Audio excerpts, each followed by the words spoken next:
Ah ouais, coupe on dirait l'enfant caché de Grace Jones. Mais bon, tranquille, ça passe.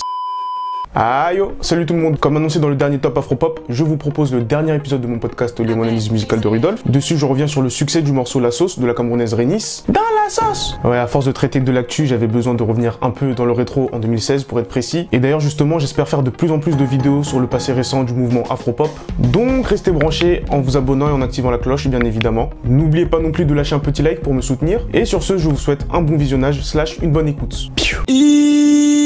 Ah yo. Salut à tous et soyez les bienvenus dans les analyses musicales de Rudolf.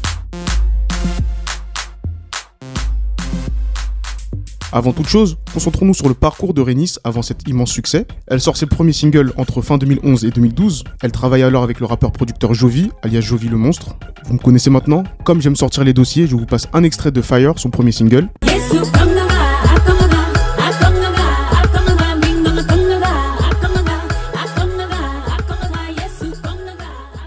A noter que son nom d'artiste ne s'écrivait pas comme on le connaît aujourd'hui, c'était Rénis R-E-N-I-S-E, elle a à ce moment-là juste retiré un N à son vrai prénom. Bon, pour en revenir au morceau, on va pas se mentir, c'est pas ouf, ça n'a pas hyper bien vieilli. C'était la période où l'électro était à la mode et pas mal d'artistes africains ont tenté de se calquer sur ce modèle, la grande majorité avec non-succès. En tout cas sur l'aspect musical. Le seul morceau de cet acabit-là que je retiens encore aujourd'hui, c'est Oliver Twist de D-Benj. Et justement, j'ai fait un podcast en l'honneur de ce morceau. Je vous invite donc à aller l'écouter tout naturellement. Enfin bref, Rénis poursuit son travail avec Jovi en signant dans son label New Bell Music et font pas mal d'apparitions ensemble. La plus connue, c'est Bastard, qui va contribuer à la faire connaître davantage au Cameroun. Donc juste avant la partie qui nous intéresse, la native de Bamenda a déjà sorti 2 EP avec African Love en 2013 et Milkish en août 2015. Mais grosso modo, il fallait être d'origine camerounaise ou être un vrai mélomane pour la connaître. Et c'est là donc qu'intervient La Sauce. On est donc en 2016 et Rénis arrive comme une bombe avec ce single et le clip qui l'accompagne. Elle nous met dans le ton dès les premières lignes. Les hommes aiment les femmes à cause de la sauce.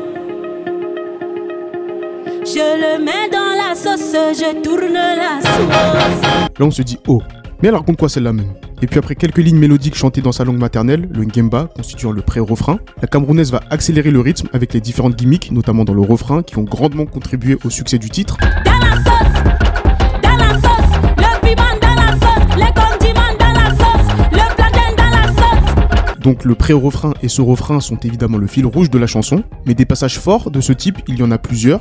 C'était d'ailleurs très compliqué pour moi de faire des choix sur les extraits à proposer. Tout se joue d'abord dans l'interprétation de Rénis qui décide de parler ou plutôt de crier son message, ce qui donne un côté authentique au morceau. Mais ça se joue tout autant dans le sens, ou plutôt dans l'essence que l'artiste veut donner à sa chanson. Et c'est sans doute ce qui est le plus intéressant lorsque l'on veut un peu analyser ce tube. Rénis s'amuse en donnant de multiples métaphores à la sauce, qui au final forment un même champ lexical. Hop, purée, je vais me faire choper. Ça va commencer par trop se voir que mes cours de français me manquent. Allez, quelques petits extraits pêle-mêle. Ne mets pas ton doigt dans ma sauce, hein. N'ajoute pas le sel dans ma sauce. Ne prépare pas mon nom dans ta sauce, hein. Là, on peut par exemple remplacer le mot sauce par affaire. En gros, occupe-toi de tes affaires. Voleuse de sauce, gâteuse de sauce, ne touche pas ma sauce. Ici, on peut remplacer sauce par foyer par exemple. Et en bref, parce que sinon je ne vais jamais finir, beaucoup d'allusions aux relations hommes-femmes et aux rapports intimes d'ordre charnel. Voilà, on va rester bien subtil et vous m'avez compris. Donc le sujet dont il est question, qui, qu'on le veuille ou non, apporte beaucoup de clics ou de vues, plus les nombreuses métaphores, les nombreuses significations du morceau, interprété par Rénis avec une telle intensité et une telle excentricité. Laisse-moi tranquille, tu me parles, je crie. Crie encore. Crie. Tous les ingrédients qu'elle a mis dans sa sauce vont générer ce qu'on peut appeler la replay value, à savoir le fait de rejouer le morceau à plusieurs reprises, ici pour s'assurer d'avoir bien capté l'ensemble du discours, et son interprétation est un élément qui peut facilement se partager sur les réseaux sociaux de manière virale. C'est d'ailleurs ce qu'il s'est passé. Par exemple, beaucoup ont employé la métaphore de la sauce avec l'air de Rénis pour parler de personnes dans des situations très compliquées. Je pense par exemple aux Camerounais, lors de la Coupe d'Afrique de football qu'ils ont gagnée en 2017, qui narguaient leurs adversaires en disant qu'ils ont été mis dans la sauce. Et sauf erreur de ma part, c'est un peu depuis cette sauce qu'on parle de sauce Twitter, pour désigner des célébrités se retrouvant dans ce genre de situation délicate et qui doivent rendre des comptes. Hello Taiki! Arrêtez-moi si je me trompe, hein. Si vous me dites que c'est grâce au sauce god Hamza, libre à vous, mais je ne crois pas. Si le morceau était sorti aujourd'hui, mars 2023, à date d'enregistrement, il aurait envahi TikTok et aurait connu, je pense, un plus gros succès encore. Mais alors, quid de ceux qui ne comprennent pas les paroles? Eh bien les amis, Rénis ne vous a pas oublié. Ah ouais, je suis un enfant de C'est pas sorcier, hein. Au-delà du fait qu'il y a une toute petite partie interprétée en anglais, l'énergie dégagée par le titre peut compenser l'absence de compréhension. Un exemple tout bête, l'un des commentaires les plus populaires de la vidéo est rédigé par une Sud-Africaine qui dit qu'elle ne comprend rien mais adore la chanson et danse dessus à chaque fois qu'elle l'entend. Bien sûr, elle le dit en anglais, je n'ai fait que traduire. Cette énergie-là vient des rythmes bikutsi, genre musical et style de danse traditionnel venant du sud du Cameroun. Lady Ponce a notamment popularisé ce genre. Mani Bella également, notamment avec Pala Pala Woman, qui a connu un gros succès en 2014.